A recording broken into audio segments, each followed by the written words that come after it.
નંદ બાબાના આંગણે નંદ બાબાએ રાત્રિનો સમય વરસાદ વરસે અને બધાને કીધું કે વિધિવત ઉત્સવ ઉજવવો છે આપણે. બહુ મોટી ઉંમરે મારે ત્યાં દીકરાનો જન્મ થયો છે. ભાગવતમાં લખ્યું છે કે નંદ બાબા છે ને મોટા મનવાળા થઈ ગયા. જો ભગવાનની કૃપા થાય ને તો જ મન મોટું થાય. જેથી આમ તમારું મન ઉદાર થઈ જાય એટલે માની લેવાનું કે પરમની પૂર્ણ કૃપા. નંદ બાબા મોટા મનવાળા થયા.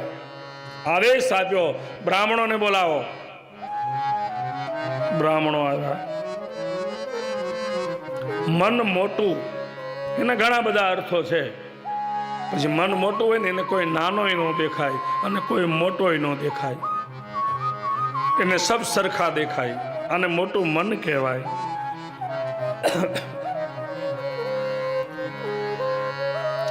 ઉદાર બન્યા નંદ બાબા બ્રાહ્મણોને બોલાવ્યા. નંદ ઉત્સવ થાય.